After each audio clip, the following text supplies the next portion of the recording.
Astăzi vă voi reda o cuvântare foarte interesantă și utilă îmbunătățirii spiritului și potențialului uman. Cuvântare care a fost ținută la seminarul de vară european al anului 2002 de către Rael, ultimul profet al Elohimilor, adevărații creatori ai umanității noastre, despre care vorbește Biblia de fapt. Și dăm drumul chiar acum. Mesajul de la Elohim nu este destinat adulților.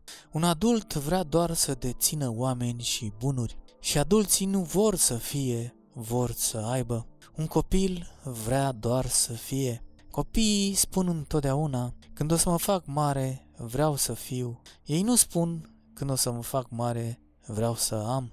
Când suntem copii, suntem exploratori nevinovați ai ființei, visând în timp ce ne uităm la stele. Când erați copil, poate și voi ați visat să fiți un ajutor al lui Moș Crăciun, un apostol al lui Isus sau să-L întâlniți pe Mesia. Apoi, adulții vă spun, asta este imposibil, muncește din greu la școală ca să devii un angajat de birou, la fel ca tati, ia-ți diplomele, că nu este de joacă. V-au spus multe lucruri și nu ați vrut să le credeți. Când v-au spus să nu vă atingeți organele sexuale, nu ați putut înțelege pentru că s-a simțit bine și v-a plăcut.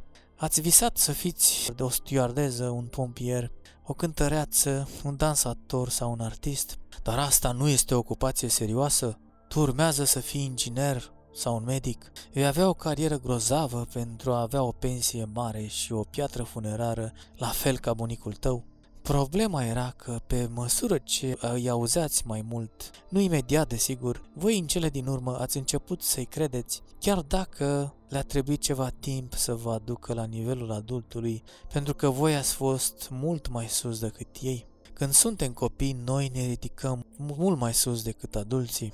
Ca mici exploratori spirituali, noi visăm la a merge în spațiu, a călători în jurul lumii, în jurul universului.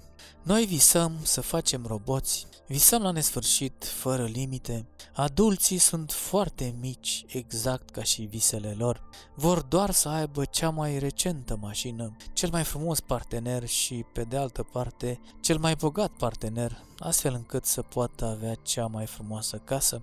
Vor să dețină țara vecină, să domine celelalte rase, să le radă, să le confiște ca furnicile.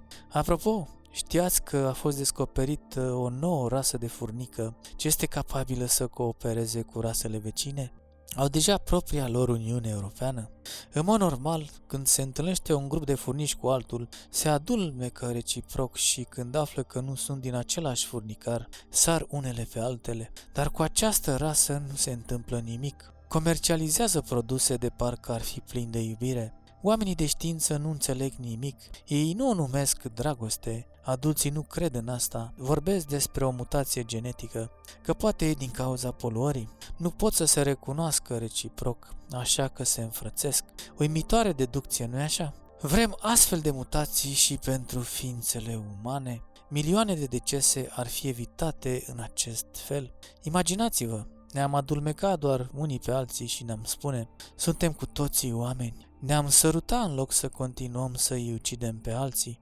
Dacă furnicile o pot face, de ce nu și oamenii? Poate că sunt mai inteligente decât oamenii. Atunci când devenim adulți, uităm visele noastre și începem să devenim conștienți de frontierele, statele care separă un grup de altul, dar mai ales pe noi de noi înșine. Noi descoperim brusc diferențele de culoare a pielii și inventăm ideologii pentru a-i face să uite de asta pe cei care vor să rămână copii. Iar aceștia devin adulți foarte repede. În ziare, tot ce putem citi sunt știri despre războaie, crime și catastrofe. Este suficient să vă facă să credeți că asta este tot ce vor să audă adulții. Din păcate, copiii se contaminează puțin câte puțin. Mesajul Elohimilor este destinat copilului din voi. Visați la extraterestri, iar adultul răspunde, ce prostie mai e și asta? Sunteți entuziasmați de clonare, iar ei răspund, este dezgustător și periculos, ei vor fabrica monștri. Dar voi, cei care ați descoperit mesajele, sunteți copii încă. Voi nu sunteți din aceeași rasă. În loc să vă gândiți că Rael este un excroc, așa după cum cred mulți adulți, voi ați spus imediat, este minunat. Unde este? Când va fi? Vreau să merg și eu. Sunteți copii și de aceea sunteți aici astăzi cu ochii strălucind de vise. Religiile obișnuite își propun să vă facă și mai adulți chiar. Elohim și Rael vor să vă facă din nou copii. Vor să vă facă chiar și mai copii decât atunci când erați mici. Ce credeți că au făcut Elohimii atunci când au venit pe pământ? Voi credeți că ei au spus să fim atenți, noi vom crea viață și este o treabă foarte serioasă? Noi vom lua loc, gândiți-vă și faceți un comitet. Deloc, creația ar fi fost oribilă. Ar fi fost doar șoareci și broaște cenușii, dar a fost total invers. Uitați-vă la creația de pe pământ, uitați-vă la fluturi și la miile de forme și culori. Este minunat. Ați văzut vreodată un păun deschizându-și coada în zeci de culori? Adulții spun, acesta este un păun arătându-și coada, dar un copil spune, mamă, uite! Da, asta este un păun. Când suntem copii, noi putem petrece ore întregi admirând lucrurile și visând la ele. Eu am fost în Tokyo săptămâna trecută. Era o mulțime incredibilă acolo, dar nimeni nu privea în sus. Mergeau privind direct în fața lor sau uitându-se la picioarele lor pentru a se asigura că nu cad, dar nimeni nu se uita niciodată la cer. Nu este surprinzător faptul că mulți oameni spun că extraterestrii nu există, nici măcar nu se uită la cer. Iar farfurile zburătoare nu zboară la sol. În consecință, ei nu cred în ele. Când suntem copii, ne uităm întotdeauna la cer, la stele, la lună, la fluturi și la insecte. Atunci când adulții văd o insectă, ei spun, dați-mi repede insecticidul. Copiii nu sunt încă tăiați de senzualitatea lor, așa cum sunt adulții. Ei nu mai sunt capabili să simtă și nici nu pot mirosi. Iată dovada. Multe flori de sără nici măcar nu au miros, dar este în regulă, la fel de mulți oameni nu le pot mirosi oricum. Când suntem copii, vrem să experimentăm totul, mirosim totul și gustăm totul. Noi vrem să ne punem totul în gură, chiar și răhățelul nostru, cel puțin știm că nu este așa gustos. Un obiectiv al mesajelor este acela de a vă transforma din nou în copii de 7 ani. Copii de 7 ani cu bucuria lor, cu contactul lor cu infinitatea și cu creația Elohimilor, lucruri pe care adulții le-au pierdut. Voi sunteți aici pentru că sunteți speciali. Ați crescut în timp ce ați rămas copii. Chiar dacă uneori voi ați fost schimbați puțin, ceva în voi a rămas și ați continuat să faceți lucruri indiferent de ce gândeau ceilalți. De aceea sunteți voi acum aici. Eu știu că mulți dintre voi ați fost avertizați împotriva venirii voastre aici, dar cu toate acestea voi ați venit. Ei v-au avertizat împotriva spălării creierului. Atunci când jurnaliștii mă întreabă dacă fac vreo spălare a creierului, eu le spun, da, desigur. Așa de mulți oameni ca voi fac o murdărire a creierului încât ajute la spălarea creierului și să le arate lucruri frumoase, pozitive și plăcute. Dar fiți siguri, nimeni, nici măcar Rael, nu vă poate spăla creierul nimănui fără consimțământul său. Drept dovadă, unii oameni au fost în închisoare sau în lagăre de condiționare timp de 10-20 de ani, fiind supuși unor tratamente teribile cu singurul scop de a-i aduce înapoi la rațiune, pentru a-i deprograma, pentru a-i face să devină cetățeni corecți din punct de vedere politic. Și totuși acești oameni încă și-au păstrat mintea neschimbată. Sunt chiar capabili să se prefacă, astfel încât să fie lăsați în pace, dar imediat ce au ieșit vor continua să fie militanți. Nelson Mandela a ieșit după 17 ani de închisoare și și-a continuat lupta la fel ca în ziua în care a început. Oamenii nu se schimbă la fel de ușor cum gândeam noi odată, dar unii oameni cred asta. Ați auzit vreodată vreun jurnalist întrebând în timpul dezbaterilor televizate ce ar trebui să gândească cineva despre asta? Aceasta este propoziția cea mai reprezentativă dintr-o societate a unei singure minți, creată din adulții care încearcă să fie corecți din punct de vedere politic, social și religios. Noi ar trebui să le spunem ce poate crede cineva despre asta. Aceasta este o invitație la a fi deschis, înseamnă o paletă infinită de opinii. Schimbul de opinii este permis, ascultat, înțeles. Propoziția la ce ar trebui să ne gândim aduce conflict, crime și suferințe împotriva umanității. Aceia care sunt aici pentru prima dată, conduși de flacăra tinereții, dar încă puțin înfricoșați, Vă rugăm să fiți conștienți de faptul că singura persoană care vă poate spăla creierul sunteți voi înși vă.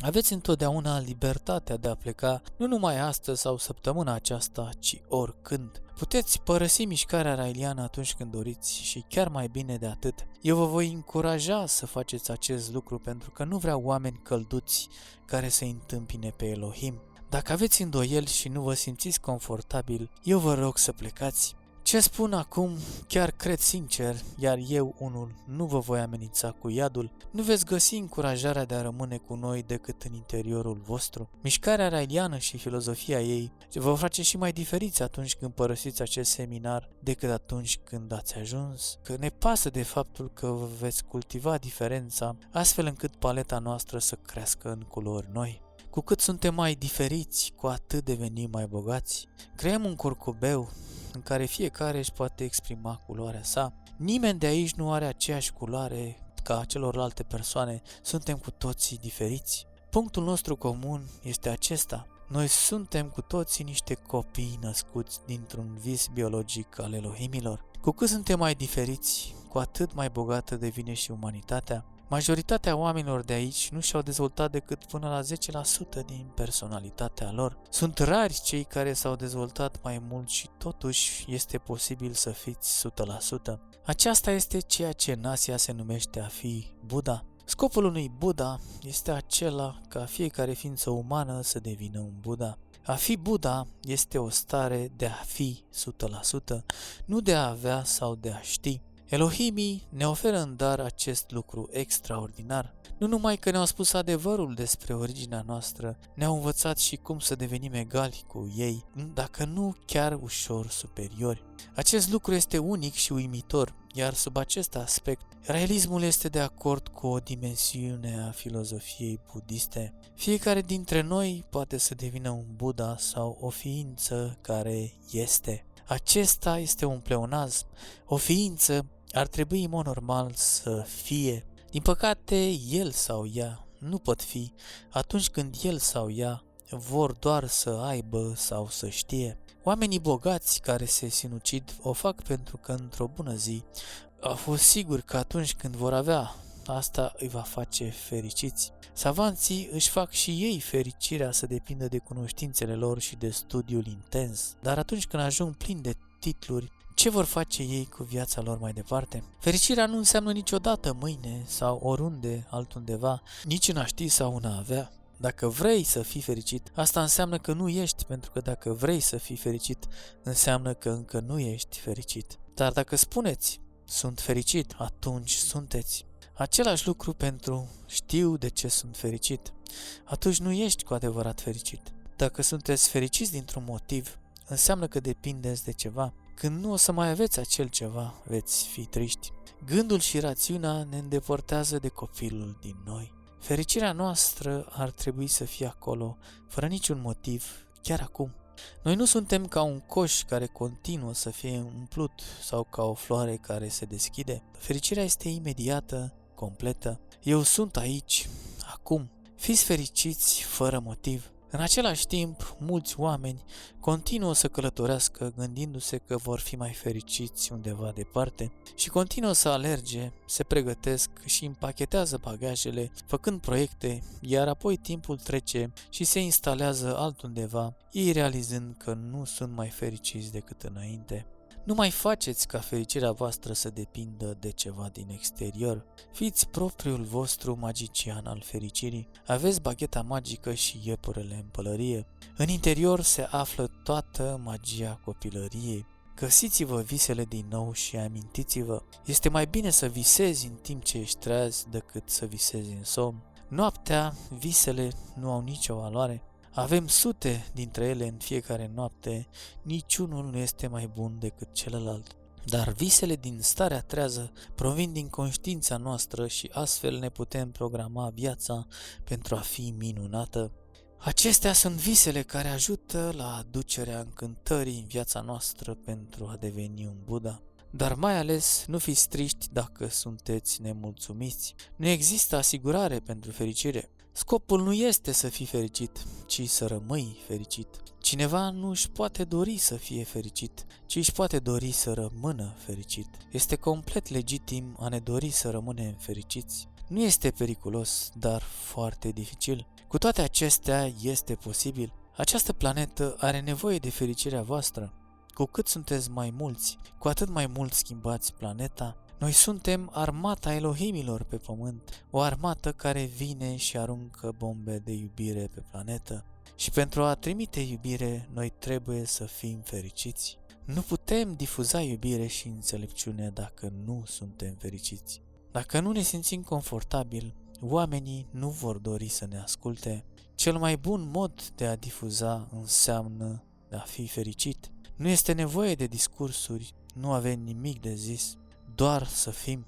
Apoi, cu ochii voștri și dragostea emanată din fețele voastre, ei vor dori să știe de ce noi suntem așa de fericiți. Faptul de a fi atrage iubirea și de aceea eu am nevoie de voi toți să fiți niște Buddha. Elohimii nu au nevoie de o armată de oameni inconfortabili care difuzează cu agresivitate, au nevoie de oameni fericiți. A fi oameni înseamnă a râde, a vă distra, a vă juca precum niște mici drăcușori, a crea, a înflori și a vă juca. Așa sunt Elohimii. Dragilor, asta a fost tot pentru astăzi și sper că v-a plăcut. Vă invit să vă abonați la canal pentru a nu pierde materialele viitoare și să accesați și playlistul din partea stângă sus, acolo unde veți putea găsi câteva zeci de alte materiale asemănătoare. Vă mulțumesc foarte mult pentru atenție și ne vedem data viitoare!